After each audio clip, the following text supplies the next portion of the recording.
ఎక్కండి బాబు. ఇండస్ట్రియల్ వేరే పని పడింది చెప్తాను. ఆ ఇంట్లోకి పోనీ. ఆ ఇంట్లోకే. అంత పెద్ద ఇంట్లోకే ఏమంటే ఎక్కినండి తొక్కినండి లోపల పెట్టి తొక్కేస్తానండి బాబు. నేను తొక్కనండి. ఇప్పుడు నువ్వు తొక్కకపోతే నిన్ను కింద పడేసి నేను తొక్కుతా. తొక్క కాలు కింద పెట్టుకోండి. మీకెందుకండి బాబు, నేను తొక్కుతానండి బాబు. నేను తొక్కుతానండి బాబు. అంత పెద్ద ఇంట్లోకి వెళ్తున్నా కదండి, గురకాగడ చంపేస్తాడమని భయంగా ఉందండి బాబు. నీకేం భయం లేదు, ఇక్కడ నిన్ను ఎవరు ఏమనరు. ఇది మన మామగారు ఇల్లురా అప్పన్న.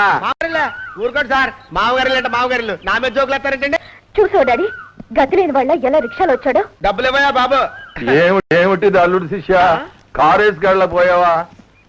ఈ ఇంట్లో కుక్కలు బాగోకపోయినా బేబీ కారు ఇచ్చే పంపిస్తుంది ఆసుపత్రికి. కుక్కలు కూడా కార్లు ఎక్కుతున్నాయి కాబట్టి నేను కారు ఎక్కడ మానేసి రిక్షా ఎక్కుతున్నాను. ఇదిగా ఏటలో బిత్రప చూస్తున్నావు, నేను ఎవరినన్నా? ఈ ఇంటికి అల్లుడిని. ఈయన మా మామగారు, ఇది నా ముద్దుల పెళ్ళ. మా ఇద్దరికి పెళ్లిలా జరిగిందా అని ఆశ్చర్యపోతున్నావా?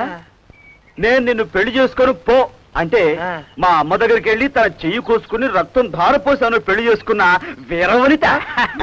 జై చిరంజీవ జగదేక వీరా. నాకు పెళ్లి కాలేదండి, ఇలాంటి పార్టీలో సాటిస్ఫైడ్ గురుగారు. ఒక యూనియన్ లీడర్ గా మీతో మాట్లాడడానికి వచ్చాను. కాస్త ఫేస్ టర్నింగ్ ఇచ్చుకోండి. ఏం కావాలి? 1,00,000 రూపాయలు పెట్టి గుడి కట్టించి అందులో 100 రూపాయలు పెట్టి 1 గంట పెట్టించకపోతే ఎంత పాపమో తెలుసా? ఏమిటి మేము గుడి కట్టించామా? గుడి అంటే మా కార్మికుల దృష్టిలో ఫ్యాక్టరీ మాస్టర్. ఫ్యాక్టరీ వర్కర్స్ కి క్వార్టర్స్ కట్టించిన మీరు కుళాయిలు వేయించి వాళ్ళకు తాగడానికి నీళ్లు ఏర్పాటు చేయరా? అది మీ బాధ్యత కాదా అని అడుగుతున్నాను.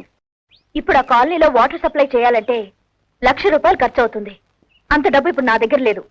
లేదు, కానీ మీ మొహానికి రాసుకునే పౌడర్లకి, మీ ఒంటి కొట్టుకునే సెంట్లకి, ఖరీదైన నగలకి, ఖరీదైన కారులో తిరగడానికి మాత్రం డబ్బుందా అని అడుగుతారు. ఉపన్యాసాలు వద్దు. మీరు ముందుకేస్తే మేము కొత్త స్టెప్పులు తీసుకుంటాం. ఏం తీసుకుంటారు కొత్త స్టెప్పులు? अब नहीं बोलूंगा, करके दिखाऊंगा. अब जाता हूँ, फिर वापस आता हूँ. అయ్యగారు, అబ్బాయి ఏంటి కోపంగాని వెళ్తున్నాడు? ఏమో నాకు మాత్రం అర్థమై చేసిందా?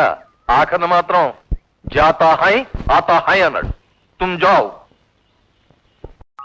డాడీ, రాత్రి అతను మీ దగ్గర విస్కీ తాగాడు కదా?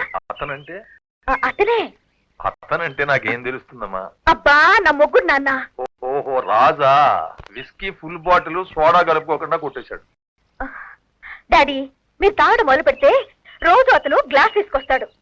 మీరు మందు మానేయాలి. ఓహో అదా బ్యాక్గ్రౌండ్. నా ఆరోగ్యం గురించి ఏదో చెబుతున్నావు అనుకున్నాను నేను.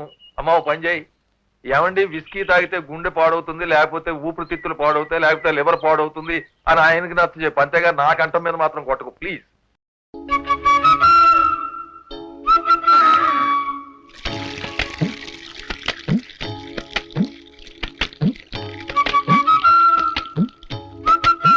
ఆ కూల్ డ్రింక్స్ తీసుకురా. ఆ ఖాళీ బాటిల్స్ లో ఫిలప్ చేయి. విస్కీ రంగు తేడా తెలియకుండా కలపాలి. తీసుకెళ్లి గార్డెన్ లో పారిపోతుంది. అలాగేనమ్మా. అయ్యో, అదేమిటమ్మా విస్కీనంతా తీసుకెళ్లి తోటలో పారిపోయిస్తున్నావు? డాడీ ఈ మధ్య ఎక్కువగా తాగుతున్నారు. మందు మానిపించమని డాక్టర్స్ చెప్పారు. అందుకే మందు తీసేసి కూల్ డ్రింక్స్ పోస్తున్నా. డాడీకి గాని రాజుకి గాని నువ్వు చెప్పద్దు. అలాగే. అయ్యగారి ఆరోగ్యం గురించి కాదు, మొగుడు తాగి బడిత పూజ చేస్తాడేమోనని భయం. వచ్చే సంక్రాంతి మన ఆదిగాని బరిలో తీసుకున్నాం కదరా, పందెం నెగ్గాక ఫోటోలు పేపర్లు వేయిద్దారని. ఓహో, దాంతో ఈ బోపర్లంక సాగి సూర్యనారాజు గారు ఏంటో, దీని పౌరుషం ఏంటో జిల్లా మొత్తం తెలియాలరా. ఇదిగో కొత్త నూనె రాసి లోపలెట్టు. ఆ రాతాను కానండి, దీంతో మీ తాతగారు 100-150 మందిని నరికారని చెప్పుకుంటారు కదండి. మరి మీరేటండి దీన్ని ప్రతి సంవత్సరం బయటికి చేయడం నోరటం, గోపెన్ నూనె రాసి లోపలెట్టండి తప్ప ఎప్పుడు ఎవరిని నరకరు. సిగ్గులేదండి మీకు అని జనం అనుకుంటే నాకే సిగ్గేస్తుందండి. ఏం చేస్తా మరి, ఆ రోజులో పౌరకులు పోలీసు వాళ్ళు లేరు కాబట్టి పొలోమట నరుక్కుపోయాడు మహానుభావుడు. ఈ రోజులో అలా చేసామనుకో బొక్కలు బట్టి కోళ్ళు పొలిసేస్తారు అన్నట్టు దీనికి పిలిచెట్టేడురా. ఇంకా లేదండి, ఆ తాదాసిగడు ఎక్కడ చచ్చాడు? ఎక్కడే చచ్చానండి బాబు. ఏరా దీనికి మేదట్లేదే? దీనికి అన్ని మీ పోలికలే వచ్చాయి. ఏడుగా లేకపోతే కూలింగ్ వాటర్ కూడా తాగట్లేదు. అందుకే ఏడిగా జీడిపప్ప కూడా ఏ పెంచి తెస్తాను. రాజుగారి కోడు అల్లాటప్ప తిండిది ఎందు. ఎవర్రా అది? ఇదో ఆగు నిన్నే. నేనే బావా. అదేంటి బావా, దొంగోళ్ళలో ముసుగేసిన అలా పారిపోతున్నావు? పరిస్థితి అలాంటిది. మా అమ్మ ఆరోగ్యం బాగాలేదు. మా అన్నయ్యకి చెప్పిపోదామని చెవిట్లంకి వెళ్తూ దారే కదా నిన్ను పలకరించిపోదామని బొబ్బర్లంకి వచ్చా. వచ్చి వారం రోజులైంది. కడీపులంకలో అమ్ముందో పోయిందో కూడా తెలీదు. ఓసారి వెళ్ళి వచ్చేస్తాను బావా. బలేటోడివే. సాగి సూర్యనారాయణ రాజు గారి ఇంటికి వచ్చి పట్టుమని 10 రోజులు అనుకుంటే వెళ్ళిపోతావా? ప్రజల దగ్గర నాకు మాట వచ్చేది. మరి ఈయన ఏమైనా తెలియక ఫ్యామిలీ మొత్తానికి గుండిపోడు చూద్దామా? ఇదిగో బావా, 2 రోజులు పులసలు వచ్చేస్తాయి, తినేసి వెళ్ళిపోదు కానీ నాకు అసలు వద్దు, వెళ్తున్న వద్దు, నేను మా ఊరు వెళ్ళిపోతాను బావా. ఓ నిలుతాటి. ఇదిగో నా మాట కాదని బయట అడిగెట్టావు అనుకో, కాళ్ళు 2 నరికేసి పొడవ అంటించగలను. రండి, మీరు కాళ్ళు లేకుండా ఊరు వెళ్తే బాగోదు. బావింటికి చుట్టంగా రావడం కంటే రాజమండ్రి సెంట్రల్ జైలుకి ఖైదీగా వెళ్ళటం మంచి.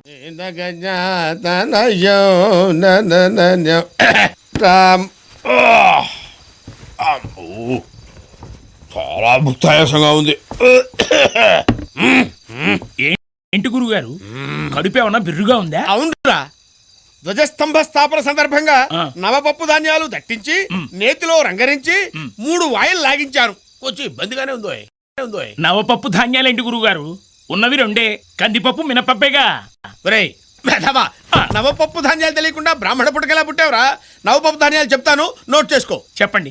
కందిపప్పు, కందిపప్పు, పెసరపప్పు, పెసరపప్పు, మినపప్పు, మినపప్పు, శనగపప్పు, శనగపప్పు, బొబ్బరిపప్పు, బొబ్బరిపప్పు, వేరుశనగపప్పు, వేరుశనగపప్పు, జీడిపప్పు, జీడిపప్పు, బాదం పప్పు, బాదం పప్పు, పిస్తా పప్పు, పిస్తా పప్పు 9. ఆ 10వ పప్పును కూడా మీరు తినుంటే గుళ్ళో ప్రధాన పూజారి పదవి నాకు వచ్చుండేది. 10వ పప్పు. ఆ, అది నేను తినుంటే ప్రధాన పూజారి పదం నీకొచ్చుండేదా? ఆ. ఏమిట్రా పప్పు? ఆ. ఏమిట్రా పప్పు? గన్నేరు పప్పు. చావాలనుకుంటున్నావురా? చంపేస్తాను. జనం వచ్చారా లేదా చూడు. అలాగే. వెళ్ళు. ఏడ్చాడు వెధవ. ఆ వెధవ పొట్టేసుకొని వాడి మొహానికి ప్రేమ ఒకటా? తప్పాల మొహం వాడు. రారా బట్టురా, నీ గురించి మాట్లాడుకుంటున్నావు. విన్నా, అంతా విన్నా. నువ్వేమన్నావో నేను విన్నా, మన పెద్దలు విన్నారు. ఏం పట్టున్న వాళ్ళు ప్రేమించకూడదా? నా జాబేమిటి? పౌరోహిత్యం, కూర్చొని చేసే పని. ఆ మాత్రం గుప్పెడు పొట్టుండదా? వీళ్ళందరికీ 6 ప్యాక్లు ఉన్నాయా? రేపు పొద్దున వీడి పొట్టరాదని నువ్వు గ్యారంటీ ఇవ్వగలవా?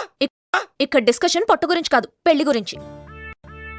నువ్వంత హార్ష్గా మాట్లాడకు చందు, నేను ఫీల్ అవుతాను. సిగ్గులేదేమిట్రా? నీకు ప్రేమ కావాల్సి వచ్చిందా? ప్రేమ ఏం తప్పేంటి? ఆ కుటుంబాన్ని ఇంతకాలం ఆదుకున్నాడు, వాళ్ళ కష్టసుఖాల్ని పంచుకున్నాడు. పెద్ద మనసుతో భర్త లేని ఆ పెద్ద ఆవిడ్ని కట్టుకొని ఆవిడకో జీవితం ప్రసాదించాలనుకోవడం తప్ప? ఓహో, చిచ్చి, మీరు సిగ్గుపడకండి, చచ్చిపోవాలనిపిస్తుంది.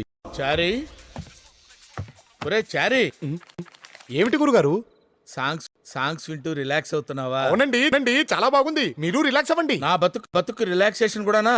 ఒరే చారీ, నీకు సీక్రెట్ చెప్తాను రా, ఎవరికి చెప్పకే. చెప్పండి గురుగారు. నేను ఈ నైట్ ఇక్కడి నుంచి జంప్ అవుదాం అనుకుంటున్నాను రా. ఎందుకు? ఆ ఆత్మ నన్ను హింస పెట్టేస్తుందిరా.